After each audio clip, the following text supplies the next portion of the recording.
काल झालेल्या अवकाळी पावसामध्ये तुमचं काय काय नुकसान झालं? आमचे 2.5 एकराचे कांद्याचे नुकसान झालेली आहे. हे आता काढणीस आले होते कांदे, पण कालच्या गारपीट पावसामुळं पूर्ण हे पीक जमीनदोस्त झालेलं आहे. साधारणतः तुम्हाला या कांद्यांच्या मशागतीला किती खर्च लागला? एकरी 1 लाख रुपये खर्च येतो याला. खत पाणी निंदणी यातून किती औषध. पीक काढणीस आलं होतं आणि किती नुकसान झालं तुमचं? टोटल समजा 2 एकर आम्ही काढले होते कांदे. तर ते पोळी खराब झाल्या, त्याच्या खाली पाणी घुसलं. काल अचानक पाऊस आल्यामुळे ते झाकवता नाही आले आम्हाला. आता काय मागणी आहे तुमची शासनाकडे? शासनाकडे एकच मागणी आहे, तत्काळ पंचनामे करावे.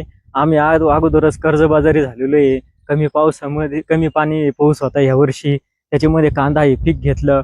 कांदे आता जोमात आले होते, काढणीस आले आणि ह्या निसर्गाने पूर्ण हानी केलेली आहे. पूर्ण कांदा आमचा जमीनदोस्त झाला. सरकारने लवकरात लवकर पंचनामे करून शेतकऱ्याला मदत करावी.